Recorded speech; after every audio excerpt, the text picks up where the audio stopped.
Bem, com muito prazer estou recebendo o senador Fernando Collor. Para os mais novos, né, e o Brasil ainda tem uma pirâmide, é um país ainda, apesar do envelhecimento da população, ainda um país que tem uma grande população jovem, só para lembrar que o senador Fernando Collor foi prefeito da capital do seu estado, foi governador, foi deputado federal, é senador pelo segundo mandato como senador, e todo mundo sabe que foi presidente da República em 1990, 1992. Eu, então, agradeço o senhor ter aceito o convite. Era para ser, inclusive, aqui, né, onde nós gravamos, mas veio a pandemia e foi impossível. Verdade, professor. Muito obrigado, senhor ter aceito. Obrigado. Deixa eu perguntar uma questão para o senhor, que nós estávamos falando um pouquinho antes. E eu fico muito satisfeito pela audiência que nós temos qualificada no nosso canal, porque o intuito, como eu sempre falo, senador, é qualificar o debate político no Brasil, que é muito pobre, né? E tem grandes brasileiros que têm algo a dizer. Um deles, o professor Antônio Delfim Neto, né? E ele fez uma menção sobre a questão da dívida externa. O senhor assistiu, fez questão de entrar em contato com o ministro Delfim Neto e esclarecer. Por favor, conte isso para nós. Muito bem. Eu estava assistindo, como de hábito, as suas lives, e dessa feita com o ministro Delfim Neto. E quando veio uma indagação a respeito do governo Itamar Franco, ele falou que ao governo Itamar Franco nós devíamos um grande feito, qual seja o da renegociação da dívida externa brasileira. E então eu liguei para ele em seguida, a entrevista, no dia seguinte, melhor dizendo, a entrevista que ele me concedeu nessa live, e retificando isso, dizendo a ele que, na realidade, a renegociação da dívida externa brasileira começou no meu período de governo e concluiu-se no meu período de governo.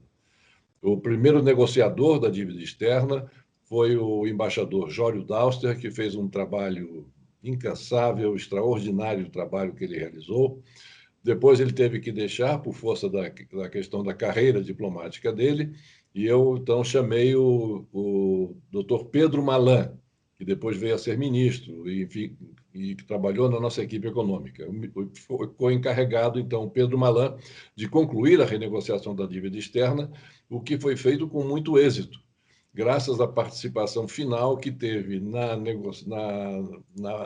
reunião última, né, para que se fechasse o acordo, e o acordo só poderia ser fechado com a aquiescência unânime dos 700 e tantos credores que tínhamos à época. Só poderíamos fechar a negociação com a unanimidade. E faltavam três pessoas, dois bancos e uma família, que era detentora de títulos da dívida brasileira, que não tinham aceito os termos do acordo final. E eu liguei para o presidente George Bush pai e pedi a ele que se ele poderia interferir junto a esses bancos e junto a essa família para que a negociação fosse finalmente finalizada. E ele prontamente accedeu e disse: vou tomar providências, amanhã, no dia seguinte, por favor, me ligue, que eu já terei uma resposta. No dia seguinte, eu liguei para ele e, conforme ele havia afirmado, ele disse: olha, os bancos já estão resolvidos e a família também já está resolvida, portanto, a negociação está fechada.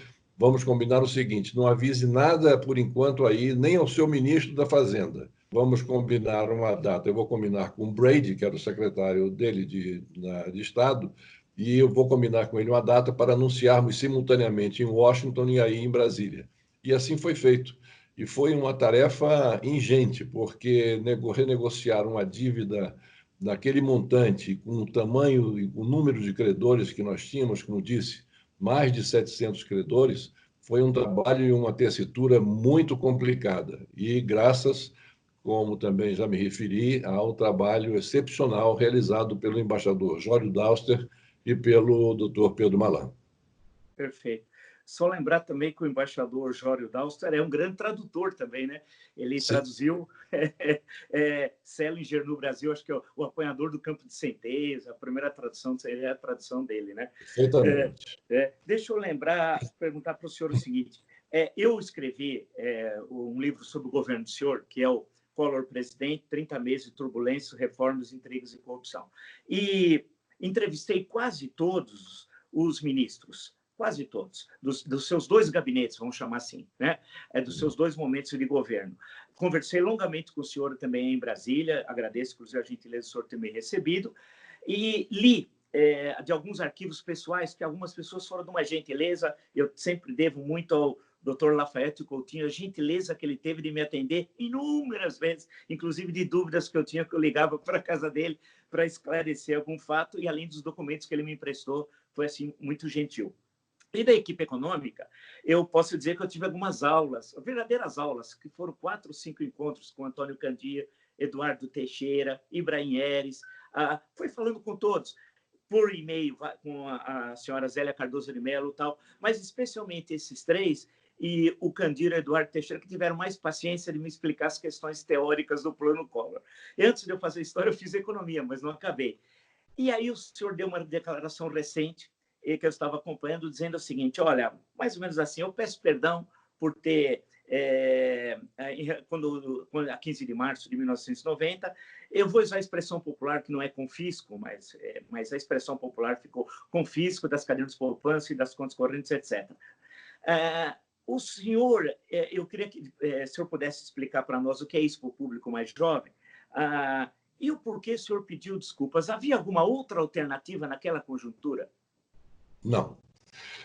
Na realidade, o que eu venho já pedindo desculpas há muito, professor, desde depois da minha saída do governo, eu venho pedindo desculpas pelo sofrimento que o plano e o programa econômico causou a milhares de famílias. Realmente foi um momento de grande desassossego para milhares de famílias brasileiras que tiveram os seus recursos bloqueados, ou a dúvida causada se estava bloqueado em função do limite que nós tínhamos à época, de até 50 mil cruzados novos, moeda do momento, né? Que, enfim, causou muito desassossego.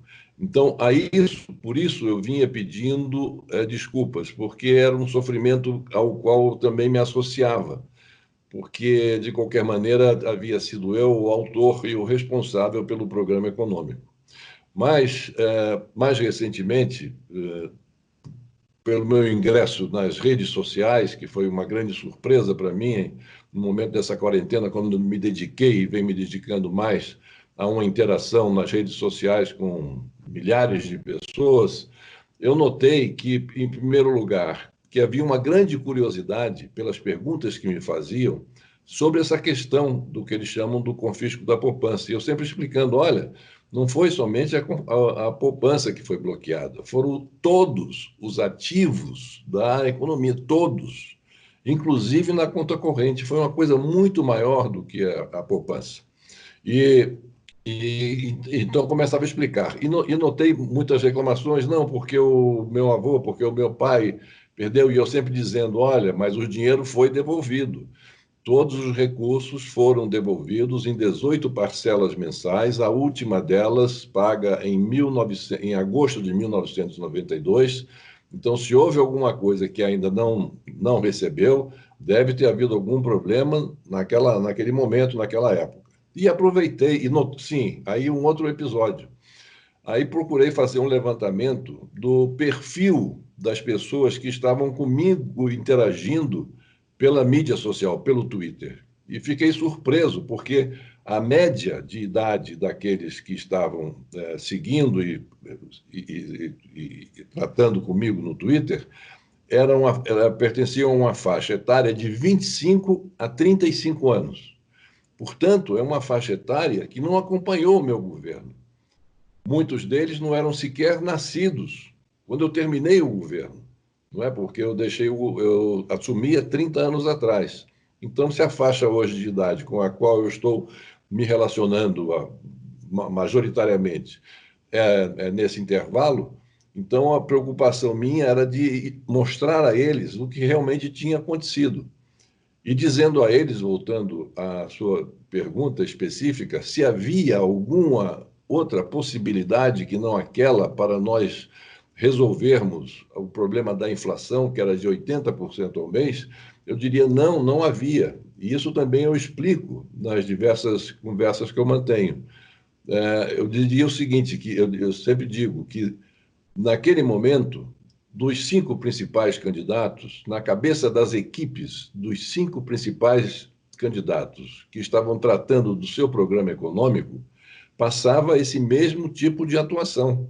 Inclusive, o próprio PT, cito o PT porque foi o partido meu contendor por intermédio do presidente Lula, que ele, o chefe da equipe econômica que preparava o programa do Partido dos Trabalhadores, que era o Aloysio Mercadante, ele, 4 ou 5 dias depois do dia 15 de março, dia em que eu tomei posse e anunciei o programa econômico, ele visitou a ministra Zélia Cardoso de Mello e disse a ela: Zélia, esse era o programa dos nossos sonhos. Só que nós tínhamos uma certeza: se fôssemos nós a implementar esse programa, no dia seguinte nós estaríamos fora do governo. Então, na cabeça de todos os principais candidatos, passava exatamente esse mesmo plano, porque não havia alternativa. Para nós combatermos a inflação de 80% ao mês, nós tínhamos que obrigatoriamente passar por um congelamento de preços.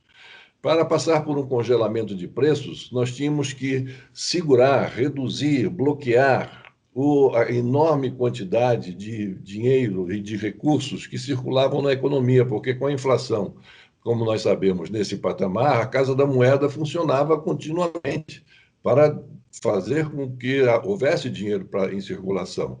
Mas com os preços, isso com a inflação elevadíssima, mas com os congelamentos de preços, o que aconteceria se nós não domássemos, nós não bloqueássemos esses ativos? Esses ativos viriam todos para o consumo. E aí nós criaríamos uma outra inflação, uma inflação ainda mais danosa, que seria a inflação pela demanda, e mais danosa porque haveria uma quebradeira das indústrias brutal, porque não teriam condições de atender aquele aumento da demanda exponencial num curtíssimo espaço de tempo. Por isso, tínhamos que bloquear. Inicialmente, nós estávamos pensando em bloquear somente aquelas aplicações tipicamente de especulação, das aplicações do overnight, muitas dessas aplicações, inclusive empresários de empresas importantes, né, comandantes, CEOs de empresas importantes que estavam aplicando no seu overnight, não na atividade fim da sua empresa, da sua indústria, porque lucravam mais. Então, nós estávamos pensando em ir, né, em relação aos títulos ao portador, às aplicações especulativas, máxime com a aplicação do overnight, e assim por diante. Mas o mercado, como nós sabemos, professor, ele é muito esperto e ele traça diversos cenários, não é? Quando está na iminência de um novo governo se instalar, e naturalmente com um programa novo, um programa inovador, sobretudo num processo de hiperinflação que nós vivíamos, eles traçam os diversos cenários com os quais eles irão se defrontar, dependendo das medidas que o novo governo adote. Então, dentro desses cenários, eles sabiam que aquele que vencesse, aquele que ganhasse a eleição, e sobretudo no meu caso, porque era um caso um democrata liberal, tratando de questões econômicas sob o prisma liberal, eles sabiam que nós, então, estaríamos tratando ainda mais fortemente nessa questão da inflação. E aí eles traçaram os diversos cenários e também chegaram a essa mesma conclusão. Ele vai vai bloquear parte desses ativos, parte dos ativos, para enxugar a liquidez na economia. Mas eles não imaginavam que nós fôssemos chegar a tanto. Então, eles retiraram do overnight, retiraram as aplicações de curtíssimo prazo, retiraram os títulos ao portador e começaram a colocar na conta corrente e colocar também na poupança. Quando nós chegamos à conclusão de que precisaríamos também chegar à poupança, porque eles estavam depositando fundamentalmente em caderneta de poupança e em conta corrente, onde eles não imaginavam que nós iríamos alcançar, nós pedimos, à época, à diretoria do Banco Central, que era do antigo governo, o governo que estava por deixar, e ele nos deu o perfil do depositante da caderneta de poupança à época. E esse perfil mostrava que 70% dos depositantes em cadernetas de poupança tinham aplicados de 50 mil cruzados novos para menos. Daí nós temos estabelecidos os R$ 50.000. Então, até R$ 50.000, ou seja, 70% dos poupadores em caderneta de poupança não foram prejudicados, apenas o restante, que eram aqueles que tinham mais de 50.000 cruzados novos depositados. Então, mesmo assim, com todo esse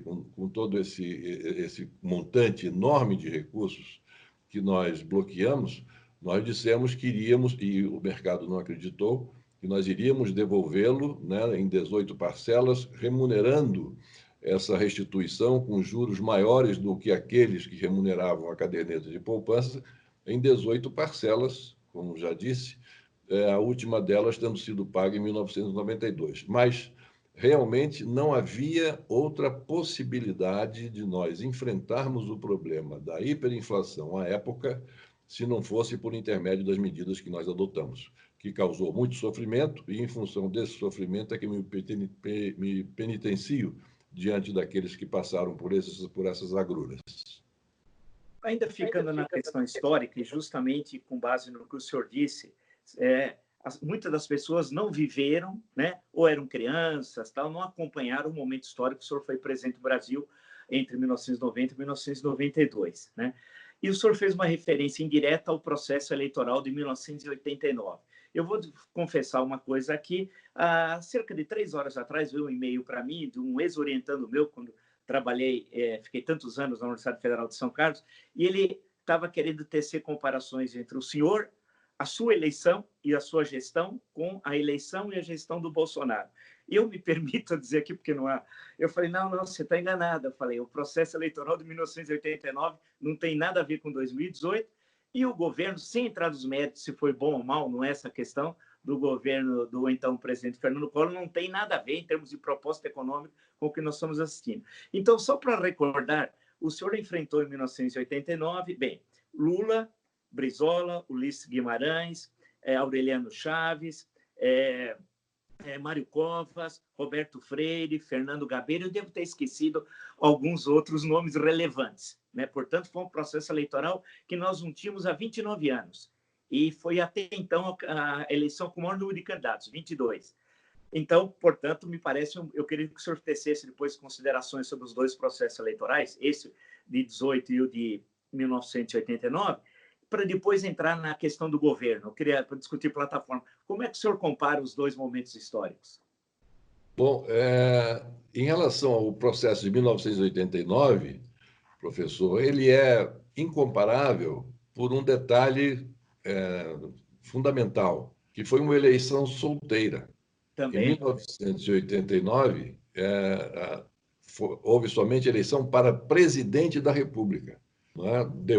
Depois, em todas as outras eleições, as eleições de presidente da República vieram associadas também à eleição de governadores, de senadores, de deputados federais e de deputados estaduais. Então, a eleição de 89 ela foi marcada fortemente, diferentemente das outras, por ter essa marca forte de ter sido uma eleição solteira. Então, uma eleição solteira significou que eu, como candidato, estava mais liberto das amarras naturais que o processo democrático ele nos impõe, das diversas composições políticas, com os diversos partidos políticos, enfim, com as diversas correntes, para construirmos um programa de governo, um plano de governo, que inclua a nação brasileira dentro dele, enfim, e que atenda aos interesses de todos aqueles que estejam querendo conosco cooperar. A eleição de 2018, portanto, foi uma eleição diferente, porque, além do presidente, foram eleitos governadores, senadores, deputados federais e deputados estaduais. Naquele momento, nós tivemos 22 candidatos, como o senhor se referiu. E a gente fica imaginando, eu às vezes fico parando e imaginando, meu Deus do céu, hoje a gente reclama do número de partidos e realmente é um número excessivo de partidos. Nós temos que fazer a cláusula de barreira que já foi votada, foi um grande avanço, mas olha só o que eu vou lhe dizer, viu, professor? Eu acho que essa cláusula de barreira vai cair daqui para lá. Eu não acredito que se mantenha essa cláusula de barreira. Pelo que eu tenho ouvido, esse zum, zum, zum, o que vai ser uma lástima, eu torço para que não. porque a cláusula de barreira eu acho que é um fator muito importante na qualificação da representação parlamentar. Então, eu acho que isso seria de uma grande valia para o aperfeiçoamento do nosso processo democrático, para a sua melhor estruturação, enfim. Então, na eleição de 88, e na eleição de 89, havia também um outro detalhe muito importante, que foi a primeira eleição depois do regime militar. O presidente Sarney ele cumpriu um mandato que foi o mandato da transição democrática. O meu mandato foi o mandato da redemocratização, até porque não teria sentido um presidente que, não sendo eleito pelo voto popular, fosse um presidente da redemocratização. Então, foi o primeiro presidente eleito depois do golpe militar e, portanto, o presidente da redemocratização. Com essa tarefa ainda muito difícil pelo momento que nós estávamos vivendo, de manter o processo democrático vigendo de uma forma, não é, em que houvesse a participação popular e que realmente as liberdades individuais fossem mantidas e que nenhuma aventura fosse deixado que se cometesse nenhum tipo de aventura contra o processo democrático e contra as instituições. Então, isso foi o processo de 89, que eu digo que há algumas semelhanças, mas as diferenças são maiores, muito maiores do que as eventuais semelhanças. E as semelhanças que eu digo entre os processos de 89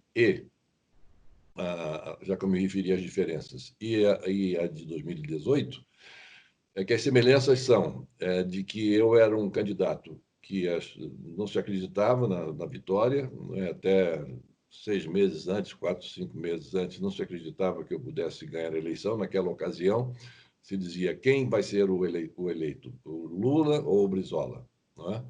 E eu acabei me elegendo no primeiro turno com uma grande vantagem sobre os dois que ficaram em segundo e terceiro lugar, que foram Lula e Brizola, disputando até o último voto aquele que seria o contendor no segundo turno, e com o atual presidente da República, que também até 60, 90 dias ninguém imaginava que ele pudesse ser eleito, e ele acabou sendo eleito. Então, nisso aí há uma semelhança.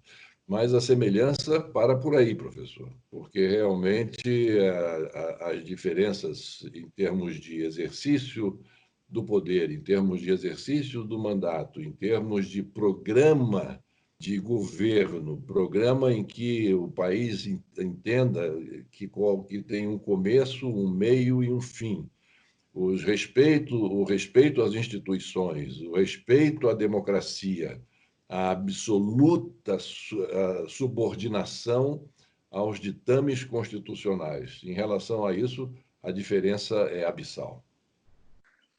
Eu, quando fui fazer o livro sobre o governo do senhor, eu parti do pressuposto, aprendendo com os grandes historiadores, eu admiro muito os franceses, o Marc Bloch, eu falei, eu vou estudar o governo como se eu não conhecesse o governo, os personagens e nem o Brasil. Então, eu tenho de chegar sem partir fria, quer dizer, eu estou chegando, esse é o meu objeto de estudo. Eu tinha, como cidadão, claro, acompanhado o processo eleitoral de 1989, que foi com uma excelente qualidade, vale lembrar, a qualidade do debate eleitoral de 1989, nós nunca tivemos mais nas eleições posteriores. Provavelmente, acho que até óbvio, pela qualidade dos candidatos, que nunca mais se reproduziu, nem em 94, 98, 2002. Isso é a opinião pessoal que eu estou dizendo agora aqui. Mas quando eu fui estudar, eu falei, não, vamos analisar sem partir de alguma visão a priorística. Tal. E aí fui analisando todos os documentos de governo, e o plano de governo, conversando com todos os ministros, tal, para tentar entender.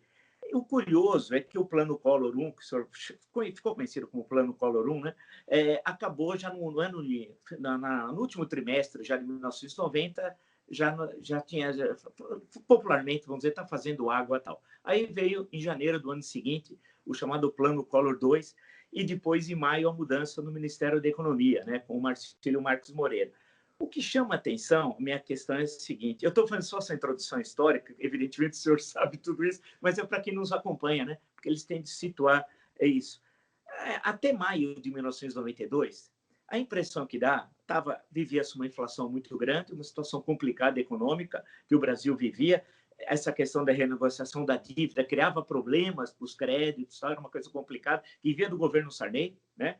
Era uma situação muito difícil, mas dava a entender, se eu não soubesse o que tinha acontecido com o governo do senhor, na primeira semana de maio de 1992, eu acharia que o governo terminaria, e seria, não havia reeleição, vale lembrar, falar para os mais novos que a reeleição foi aprovada a posteriori, em 1997, eu imaginaria que o senhor transferiria o governo para outro presidente eleito. Porém, teve uma pedra no meio do caminho. A pedra no meio do caminho foi a entrevista do seu irmão à revista Veja. De início, muitos imaginavam, foram duas, mas a mais conhecida, Pedro Collor Conta Tudo, que é a chamada. Muitos imaginavam que não ia dar em nada, a CPI que foi criada logo em seguida, e acabou dando. E muitos imaginavam que o impeachment não passaria. O doutor Lafete Coutinho me emprestou uma planilha que foi feita no dia anterior à votação do impeachment, junto com Luiz Eduardo Magalhães. Isso está no livro, portanto, não estou cometendo não estou abusando da informação que ele deu. O senhor tinha mais que 1/3 dos votos para impedir o impeachment. Lembrando a quem nos acompanha que é preciso 2/3 mais 1 para que a Câmara autorize o processo que vai para o Senado, que processa e julga. Porém, o senhor teve só algumas dezenas de votos. São muitas questões que eu falei, eu sei, mas eu queria então que o senhor, por favor, me falasse o seguinte, o que aconteceu em 1992, que aquele governo que parecia que foi ousado, que arrumou muitos inimigos, acho que esse é um problema do seu governo, não pode ter muitos inimigos da direita à esquerda, eu falo até isso no livro, que desmontou uma estrutura de Estado existente, que favorecia muitos, o que aconteceu em maio e por que lá em dezembro, eu sempre lembro que o senhor renunciou, o impeachment não foi votado, né? Apesar de suspender os direitos políticos, o que juridicamente é extremamente questionável. O que aconteceu? Quer dizer, em maio e por que em dezembro, meses antes, a Câmara autoriza? O que aconteceu naquele período? Bom, foi um período muito complicado, muito difícil. E seria também, se o senhor me permitisse, voltar um pouco atrás, porque me faltou incluir um outro elemento que diferenciou a minha eleição das eleições seguintes, né?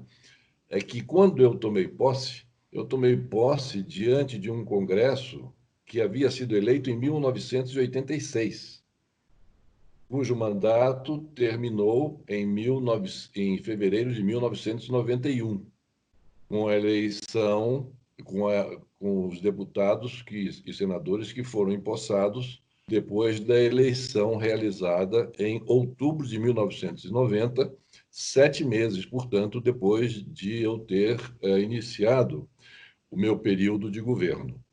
Então, com esse governo que eu tomei posse, o Congresso com o qual eu tomei posse foi o Congresso que veio eleito de 86. E com esse Congresso, eu tive uma relação muito positiva. Seja porque eu já vinha trabalhando com esse Congresso que foi constituinte quando eu era governador, então eu tinha muitas reuniões com os relatores, inclusive o relator geral, Bernardo Cabral, e os outros relatores, porque nessa época eu travava uma batalha com a questão dos marajás, que eram aqueles superfuncionários e tal, e o germe do marajaísmo ele estava dentro da Constituição. Então, eram artigos que permitiam que aqueles aumentos anuênios, biênios, triênios, quinquênios, decênios fossem se acumulando e, com isso, formassem, de forma legal, mas formassem um marajaísmo que era uma distorção absoluta em termos de valores recebidos por funcionários. Então, com esse Congresso, em função também dessa relação que eu mantive enquanto governador com ele, foi um Congresso muito positivo. Inclusive, aprovou todas essas medidas econômicas que nós adotamos Às vezes as pessoas pensam, não, ele pegou da cabeça dele essa ideia, tirou essa ideia e chegou e implantou. Não, essa foi uma construção muito difícil e isso passou pelo crivo do Congresso Nacional, que aprovou o programa. Bom, quando, então,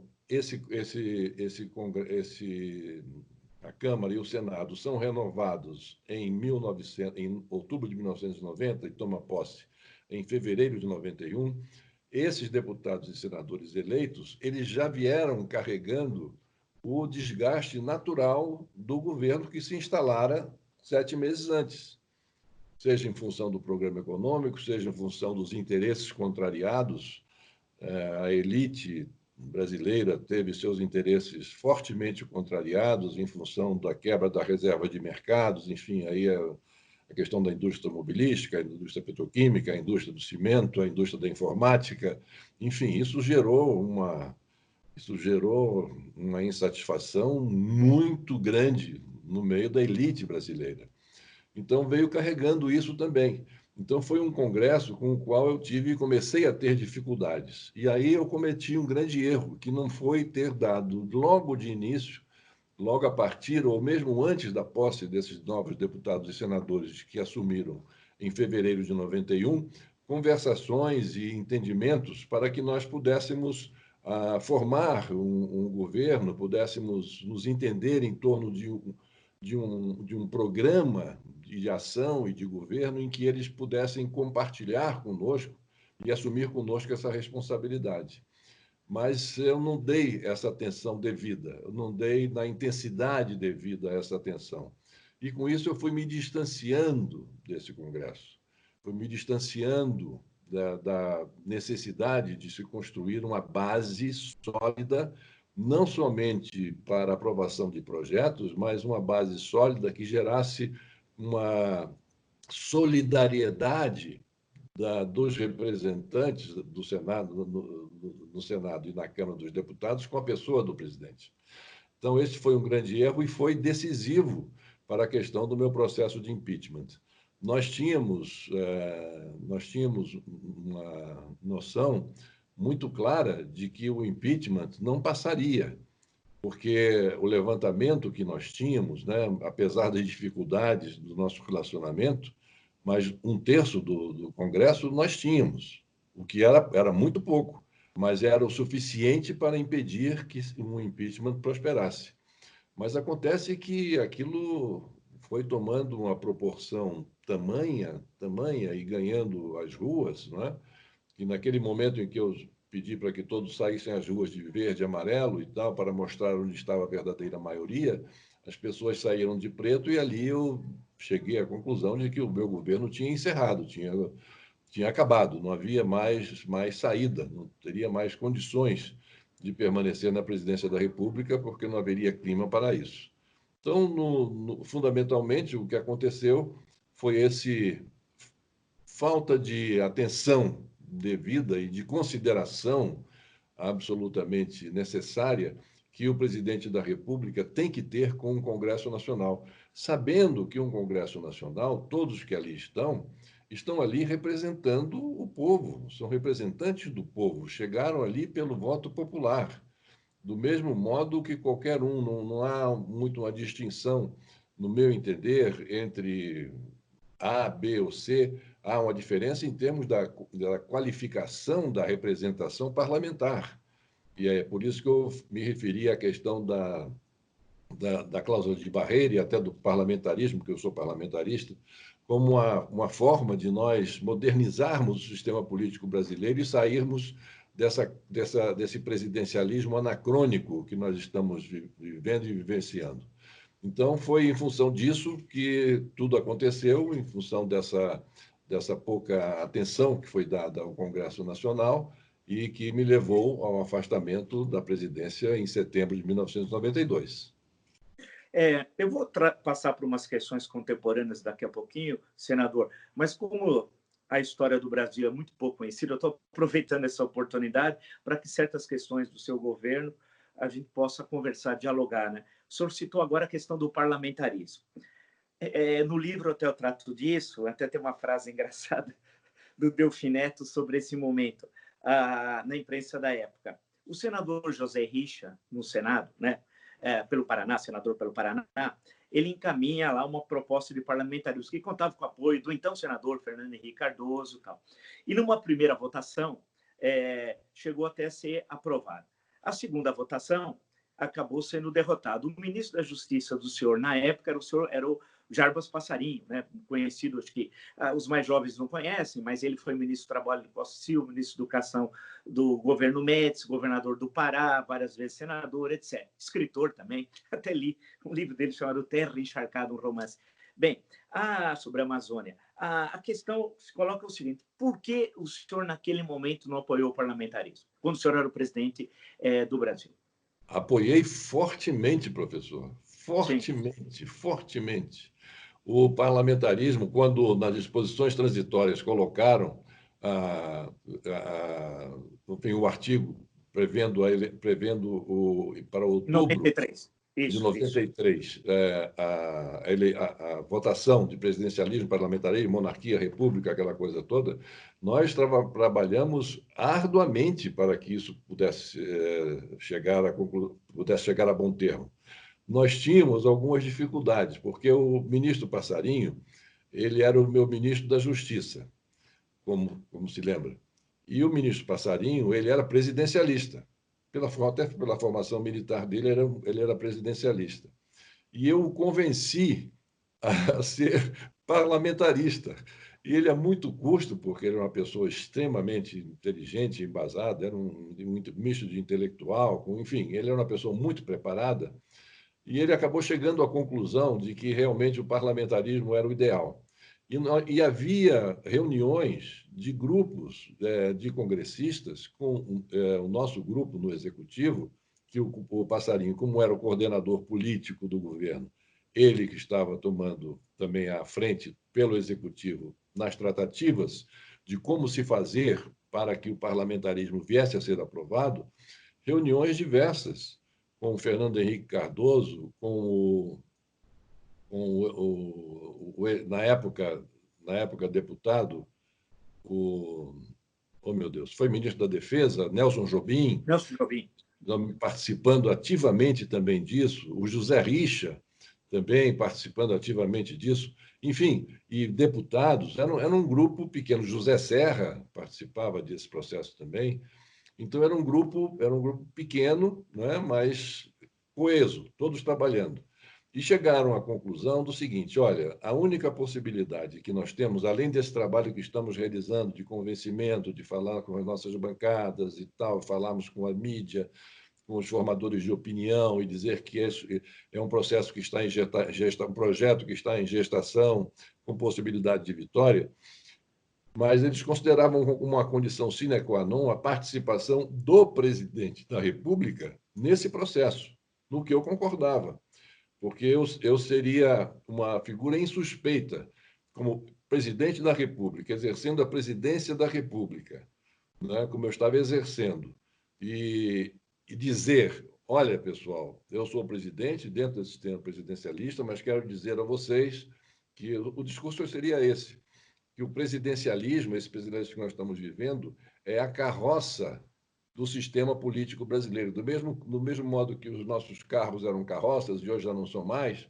o presidencialismo é a carroça do nosso sistema político. Temos que sair para o parlamentarismo, enfim, e viria aí com toda a argumentação. E eu estou dizendo isso como presidente da República, no regime presidencialista, que todos acham que, né, diziam que eu exercia a presidência de forma napoleônica, aquelas coisas todas, enfim. Mas que vinculavam muito a minha figura a um tipo de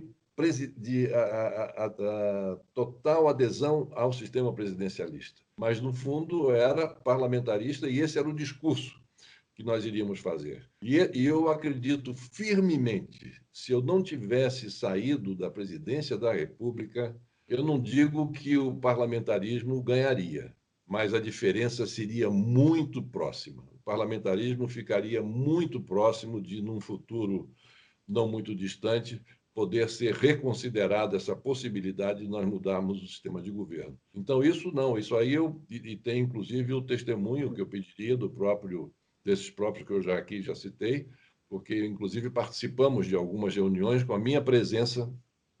Sim, uma questão, senador. Não é porque eles queriam adotar o parlamentarismo já no seu governo e não a partir da eleição de 95, porque é bom lembrar o mais novo, quem nos acompanha, que o mandato do senhor não era de 4, era de 5 anos pela Constituição de 88.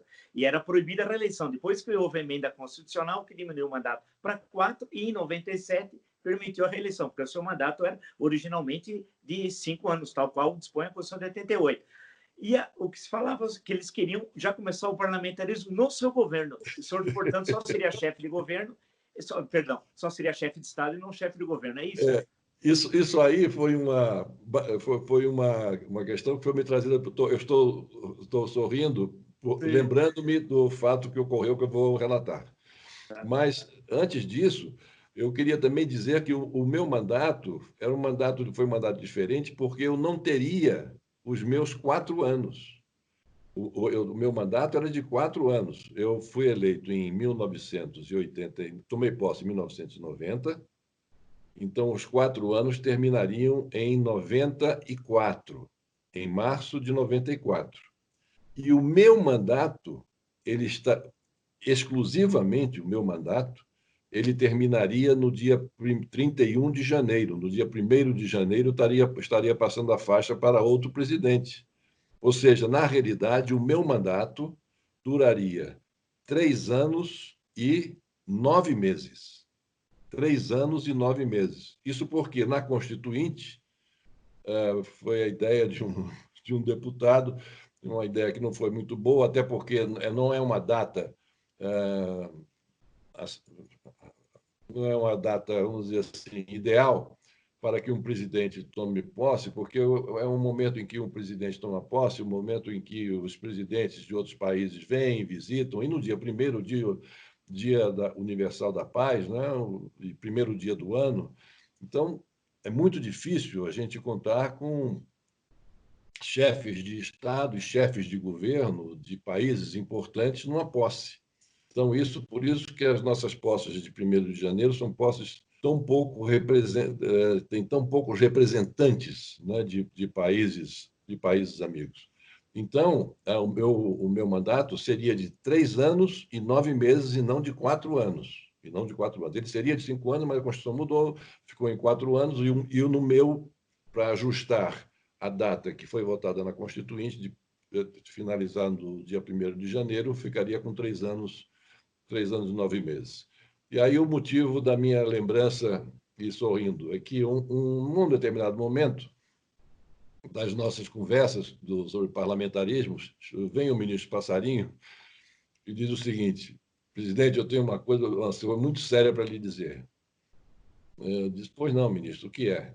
Ele disse: olha, eu estou conversando com esse pessoal, o grupo que estava tratando de aprovar o parlamentarismo da realização do plebiscito. Mas eu estou ouvindo uma conversa de que eles estão querendo votar a questão do parlamentarismo e votar imediatamente, e para iniciar o sistema parlamentar imediatamente no dia seguinte à sua aprovação e publicação no Diário Oficial. Isso significa que o senhor passaria a ser somente o chefe de Estado e eles, então, indicariam um chefe de governo. Aí eu disse: mas, ministro, mas não é possível que estejam fazendo. Não, é verdade, é verdade, é verdade. E aí eu senti que recrudescia no ministro Passarinho aquele instinto presidencialista, e já sobrepujando o convencimento que eu entendia já havia alcançado de que ele poderia se tornar um parlamentarista. E ele realmente trabalhou pelo parlamentarismo. Aí eu disse para ele: ministro, calma, vamos ter calma, vamos continuar trabalhando assim.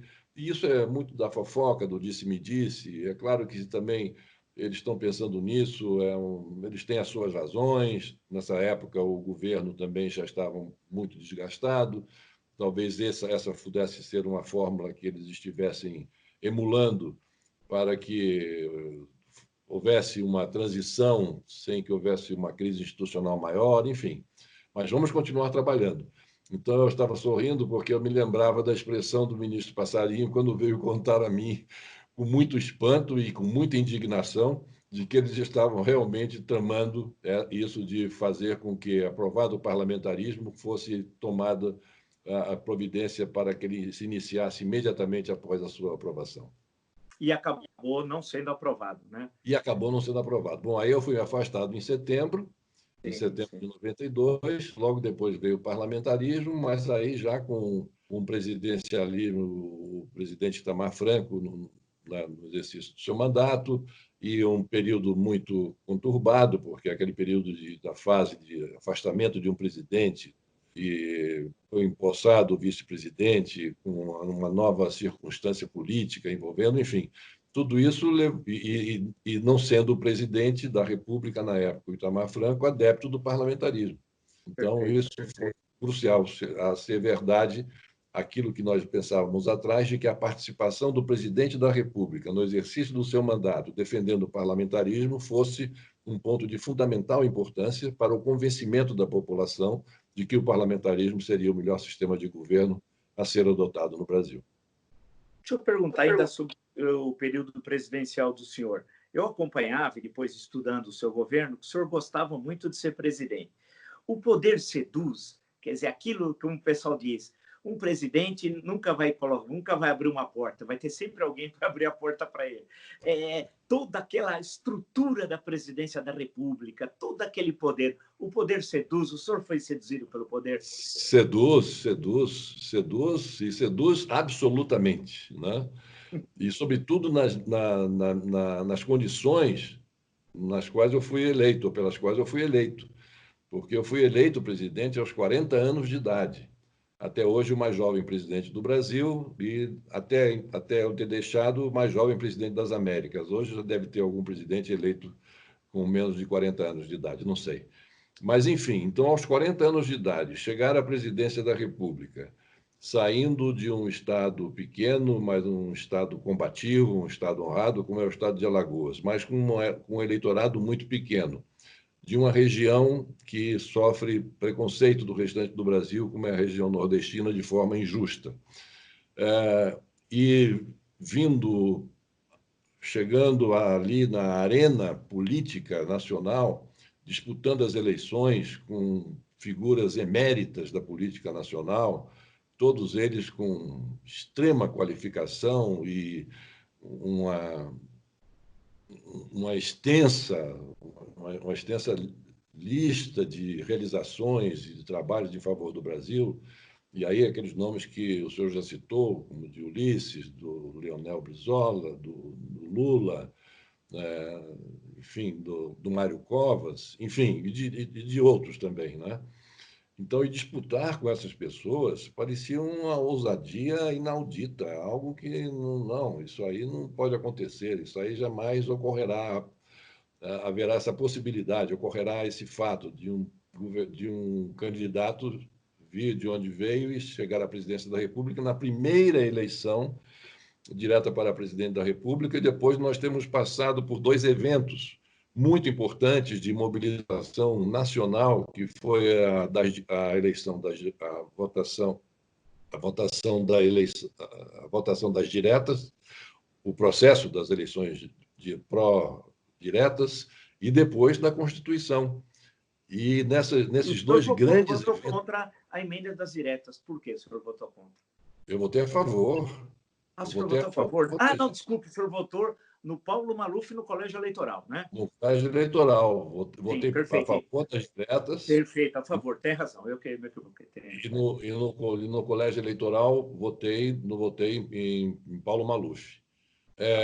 Mas nesse período, então, nós tivemos esses dois grandes momentos, que foram os momentos das diretas já, da campanha das diretas já, e da nova Constituição, com a promulgação da nova Constituição. E nesses dois momentos, nós tivemos aí como protagonista principal o doutor Ulisses Guimarães. Então, era uma figura, enfim, era uma unanimidade nacional.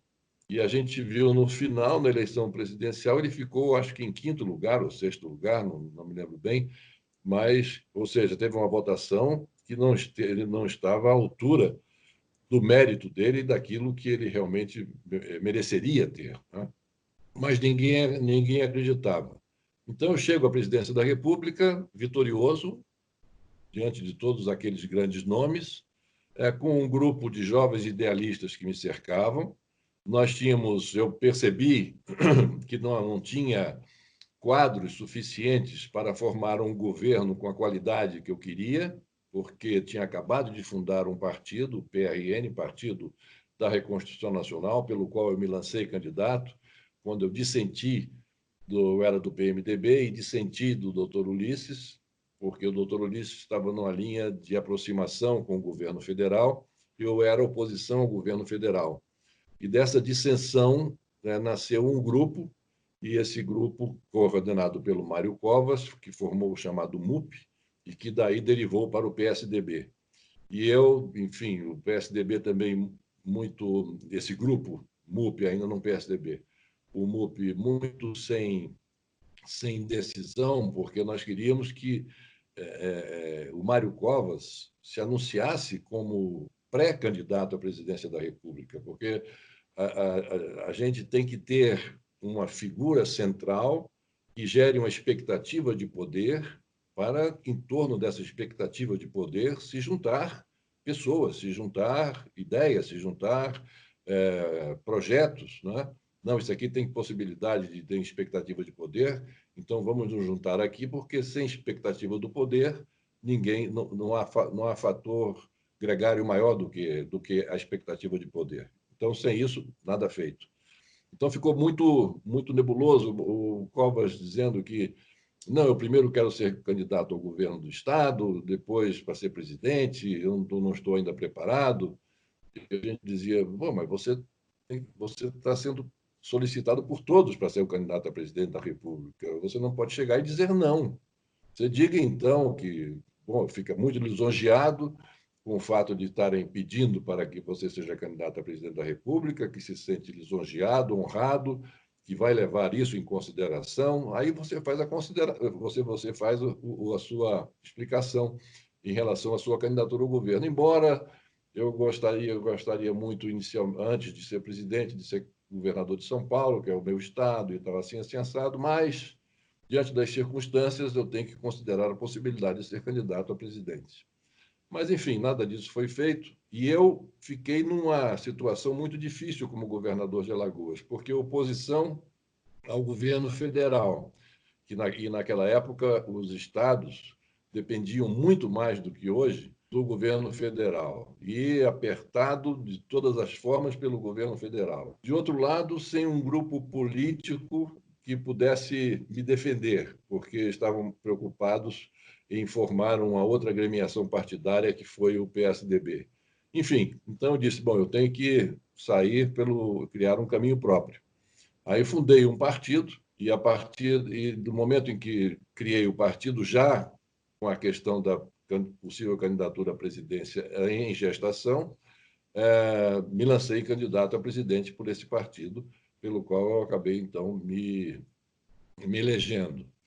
Mas, voltando, nós estávamos em... na questão da sedução do poder. Aí o senhor chega... A sedução do poder, sim. A 15 de março... Chegamos quando cheguei à presidência da República, com esse grupo de jovens idealistas, achando que pudéssemos mudar o Brasil do dia para a noite apenas mexendo no switch, né? Vamos fazer e vamos resolver isso tudo e tal. E começamos a trabalhar.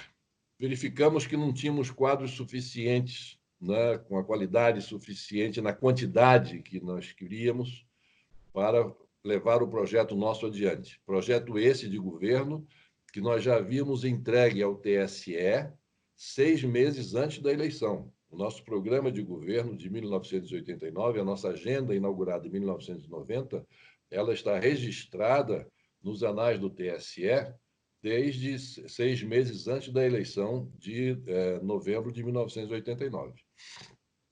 E aí fizemos um acordo com o PSDB.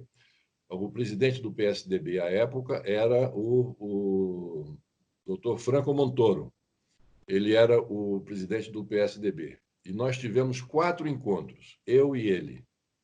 Ele, devidamente autorizado pelas principais lideranças do PSDB, em que nós, então, ofereceríamos ao PSDB o Ministério da Economia, que seria o ministro José Serra, o titular, o senador José Serra, o titular, o Ministério das Relações Exteriores ao presidente Fernando Henrique, ao então senador Fernando Henrique Cardoso, e um ministério na área social, que nós não sabíamos ainda qual seria, porque estávamos trabalhando na diminuição do número de ministérios, mas um ministério da área social também seria entregue ao PSDB, e o titular seria o hoje senador Tasso Gereissati. Então, esse acordo foi fechado. Esse acordo foi fechado, foi um acordo, prego batido, ponta virada, aperto de mão, tudo certo, tudo resolvido, e todos contentes, todos felizes. E nós também, porque nós estaríamos, então, trazendo um partido importante, com o PSDB, que tinha saído muito bem que viria a sair muito bem da eleição, já estava um partido consolidado com essa dissidência que houve do PMDB, e com essa identidade de projetos e de programas. Então, era tudo o que nós precisávamos e queríamos, e para o Brasil seria muito bom. Mas eis que, um mês depois, eu recebo a informação, viajando pela Europa para conversar sobre a renegociação da dívida externa, com os principais líderes do Clube de Paris, os principais credores, países credores, né? Países credores nossos, e eu tive na Inglaterra com a Margaret Thatcher, que foi muito bom. Posso fazer um parêntese para contar a história? Claro, claro. Eu estive com a Margaret Thatcher nessa mesma viagem, em que eu vou relatar o que aconteceu no final, e com a Margaret Thatcher eu me encontrei com ela e disse: olha, primeira-ministra, eu quero dizer que nós temos a dívida externa, as dívidas muito altas, nós vamos renegociar a dívida. Ah, que beleza, muito bem, parabéns. Vamos pagar a dívida, não é? Falei, vamos renegociar e pagar a dívida. Aí eu disse a ela que esse era o meu mantra.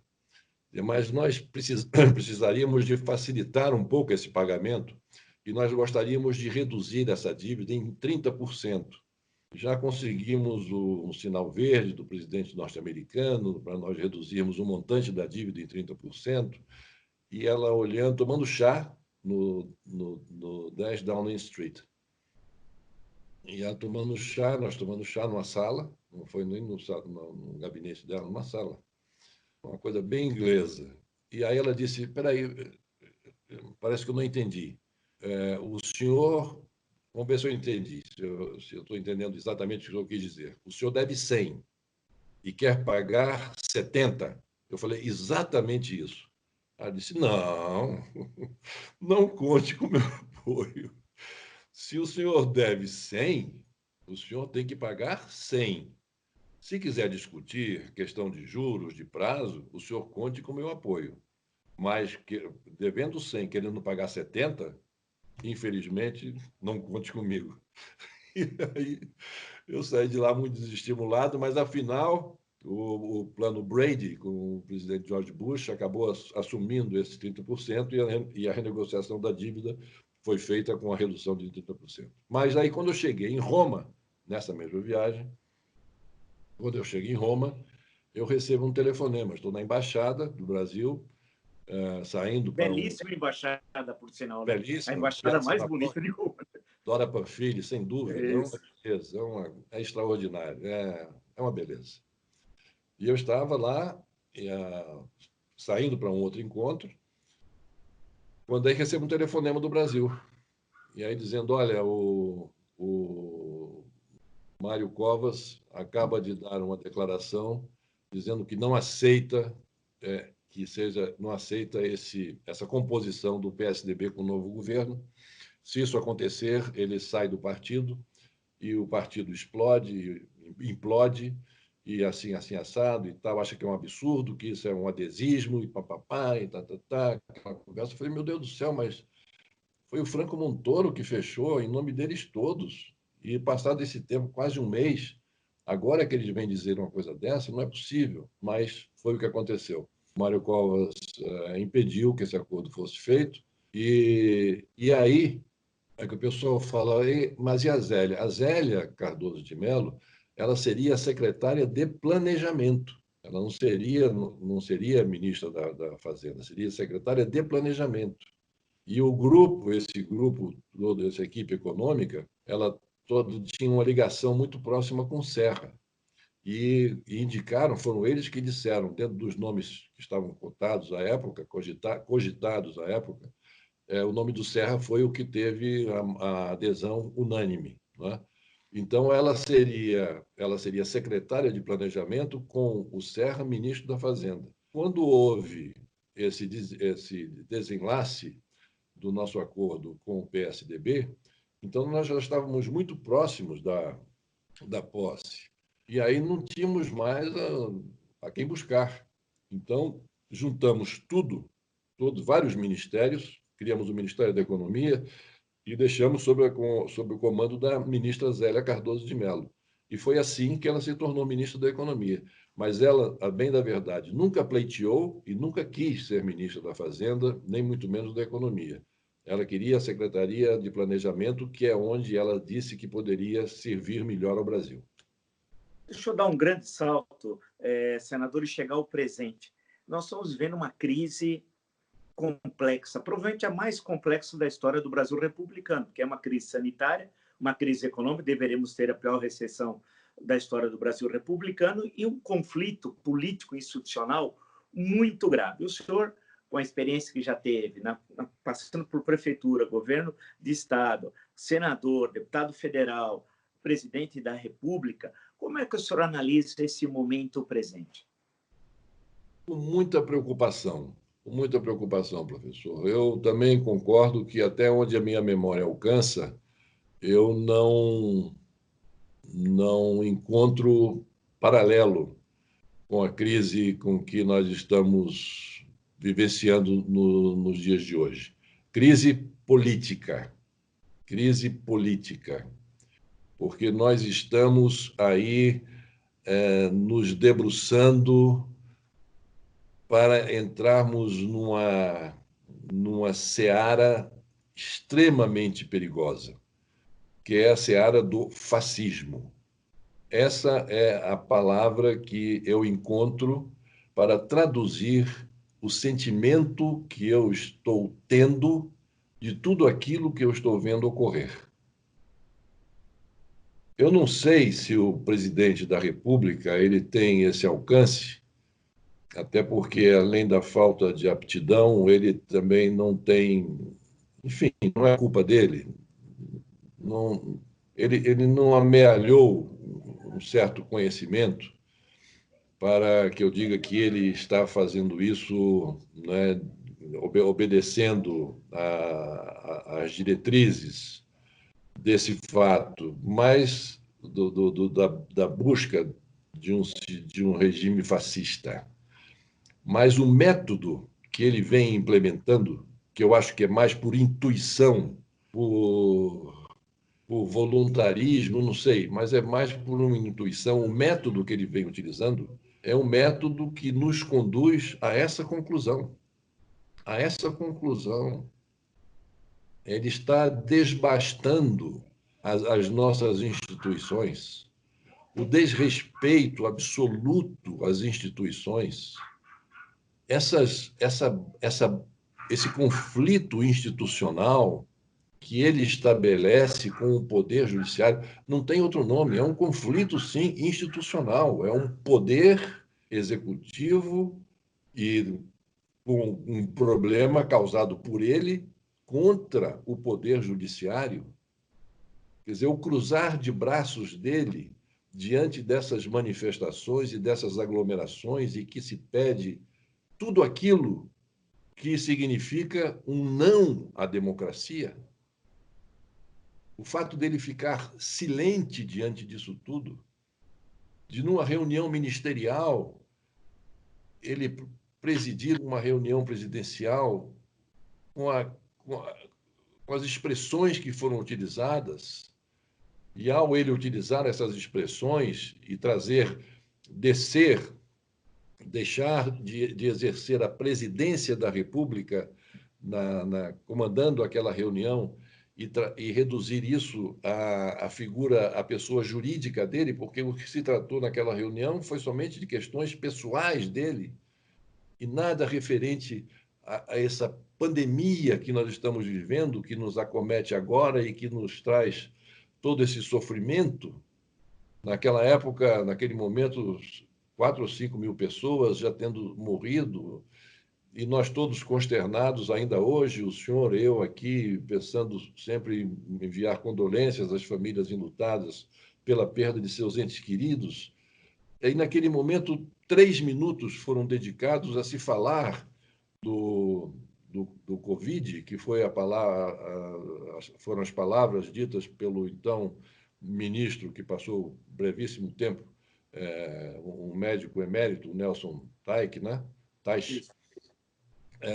Enfim, então ele ouvir os ministros falarem as barbaridades que falaram, tanto o ministro Paulo Guedes, né, como também o ministro da Educação, se referindo aos ministros do Supremo daquela maneira e aos congressistas daquela maneira, no momento em que ele, repetindo, volta a participar ele, presidente, dessas manifestações em que estão escritos volta do AI-5, golpe militar, não, governo militar ou algo parecido, com Bolsonaro no poder, fecha o STF, fecha o Congresso Nacional e outros termos que são utilizados que não vamos aqui dar vazão a eles. Mas termos chulos, e ele compartilhando daquilo tudo, sem ao menos levantar a voz para dizer: enrolem essas faixas, eu não aceito e não admito como presidente da República, eleito pelo voto popular e eleito democraticamente, que vocês venham agora atentar com essas faixas contra o regime democrático. Eu não aceito isso. Ele cala, ele fica calado. Então, tudo isso, na cabeça da população, significa um incentivo para que eles continuem a agir dessa forma. E esse fato agora ocorrido no Supremo Tribunal Federal, enquanto o Supremo Tribunal Federal, aqueles fogos de artifício, mas aqueles fogos de artifício jogados em cima do prédio do Supremo, e com o palavreado e com os gritos de ordem daqueles que estavam fazendo isso, xingando o poder, xingando os integrantes do poder. Aonde é que nós vamos chegar com isso? Isso tem que parar imediatamente. Não podemos mais aceitar isso. Não podemos mais aceitar. Isso tem que ser dado um basta. Essa cooptação que ele está tentando fazer com as Forças Armadas, essa nota recentemente em que ele assina e pede a assinatura do Mourão e do ministro da Defesa, o que é isso? O que é isso? Vem um oficial general de alta estirpe da Ativa, que está hoje na chefia da área parlamentar do Palácio do Planalto, e na entrevista que deu à revista Veja, dizer: nós estamos falando de democracia, mas não estiquem a corda. Mas não estiquem a corda como? O que é que ele quer dizer com isso, não estica a corda? Não estica a corda, porque se vocês esticarem a corda, é o que se deduz, é o que se depreende. Nós podemos mudar a nossa posição, é o que se depreende disso. E isso é inadmissível. É inadmissível. Nós não podemos continuar convivendo com esse estado de coisas, com essa instabilidade permanente, com esses conflitos permanentes que são criados ora com o Poder Judiciário, ora com o Poder Legislativo, recorrente. O Poder Legislativo é recorrente, porque ele sempre também, nessas manifestações, né, vem mostrando o seu desagrado, a sua desavença, o seu desamor ao processo democrático, não é nem ao Congresso, é às instituições democráticas. Quer dizer, até onde isso vai? Um presidente da República que é brigado com todos os governadores de Estado. A República é federativa do Brasil, formada por entes federados. E quem comanda os entes federados, o presidente da República, briga com todos eles e xinga com palavras impublicáveis os governadores. Onde é que nós vamos parar, pelo amor de Deus? Nós temos que dar um basta nisso. E o basta é o apelo que eu venho fazendo já ao próprio presidente da República, que tem que partir dele. Essa trégua tem que partir dele e controlar os asseclas dele. Controlar essa turba é o que ele tem que fazer. Ele tem que dar a palavra de ordem, porque todos nós sabemos que essas manifestações, elas não acontecem se não tivesse o apoio, mesmo que eles dizem, não, é o que eu imagino que aconteça. Não, eu não vou participar disso, não vou participar mais, mas eu não posso controlar esse pessoal. Nós estamos numa democracia, o pessoal faz o que quer, é a livre expressão. Mas livre expressão, sem dúvida, todos nós temos direito à livre expressão e manifestar a nossa opinião, mas não podemos manifestar a nossa opinião que conspire contra a estabilidade do sistema democrático, das instituições democráticas. Nós temos que fazer atenção a isso, e o primeiro passo tem que ser dado pelo próprio presidente da República, tem que ser dele. Ele tem que parar com essa criação de conflitos, ele tem que chamar o feito à ordem. Ele não pode ficar utilizando, como eu disse, depois tergiversei um pouco, querer utilizar as Forças Armadas, quando ele fala, porque a democracia tem as suas armas. Armas na boca dele não significa armas com instrumentos democráticos que o sistema dispõe para poder se opor a esses excessos. Armas, na palavra dele, dita por ele, significa realmente armas, fuzis, armas para atirar, para impor, para imprimir a vontade. Ele não pode fazer isso. Tem que ter um linguajar mais condizente com a liturgia do cargo.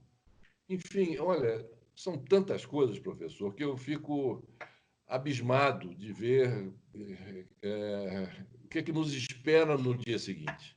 Porque todas aquelas saídas do Palácio da Alvorada e as chegadas no Palácio da Alvorada são 2 crises por dia que são criadas. Fora as outras que ele cria nos intervalos em que ele está despachando no Palácio do Planalto, deblaterando contra um governador, deblaterando contra a ciência. No meio, e essa crise monumental no campo político, que é o que eu digo, a minha memória não alcança, porque essa questão da pandemia, isso nenhum de nós poderia jamais prever, convivendo com a pandemia. E diante dessa pandemia, ele briga com a academia, briga com a ciência. Hoje mesmo, o FDA, lá nos Estados Unidos, já disseram que essa cloroquina não é mais para ser utilizada, que ela tinha dado uma autorização, o FDA, que é, o órgão americano para autorizar a utilização de medicamentos, ela, algum tempo atrás, umas 2 semanas atrás, disse que não pode ser utilizada para doenças que estejam, no caso, Covid, que estejam no seu início, né? Mas agora, nem no seu início, mas hoje ela baixou a resolução, a regulamentação, desautorizando a utilização desse medicamento. E ele vem exercendo a medicina ilegalmente, quer dizer, dizendo, tomem esse remédio.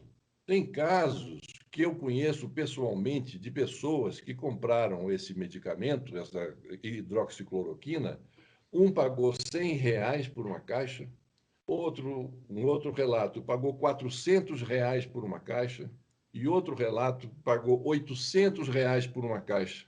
Pessoas que compraram sem estar sentindo nada, apenas por ter ouvido falar que o presidente da República recomendou que se tomasse esse medicamento para se evitar que há uma contaminação do Covid-19. Veja a irresponsabilidade absoluta disso.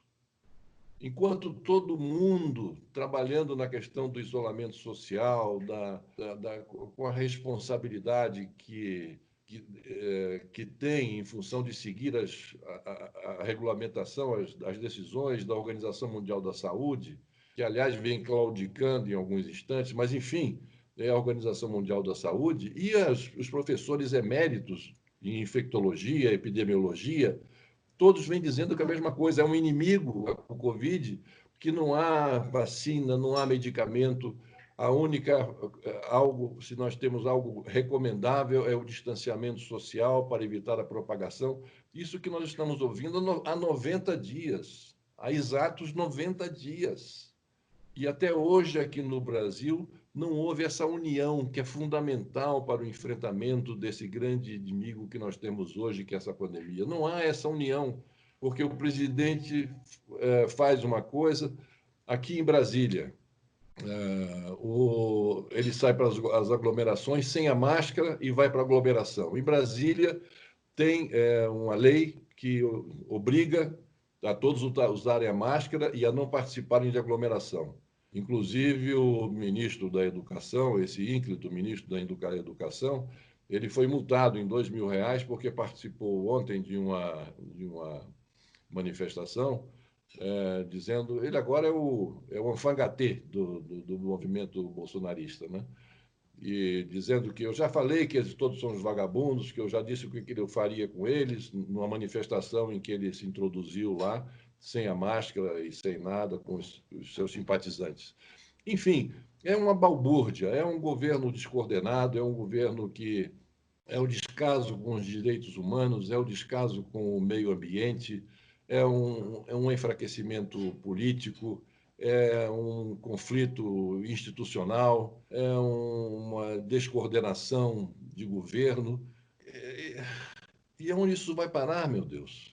Eu, sinceramente, não teria uma resposta para isso, a não ser uma só: que o presidente da República tivesse o bom senso e recuperasse o juízo para ele se lembrar que ele é o presidente de um país como o Brasil, de um país com tantas potencialidades, de um país com tantas necessidades, vivendo num momento como esse de pandemia, tudo que o Brasil não precisa é de uma crise institucional como essa que nós estamos vivendo, criada essa crise pelo presidente. O favor que ele poderia nos fazer a ele próprio e a todo o Brasil seria evitar os conflitos, estabelecer e levantar a bandeira branca, estabelecer uma trégua, sentar-se em volta de uma mesa, todos, para que pudéssemos conversar e encontrasse nessa conversa pontos de convergência em torno dos quais pudesse sair daí um programa único de atuação emergencial diante dessa crise e emergencial diante da crise política que estamos vivendo.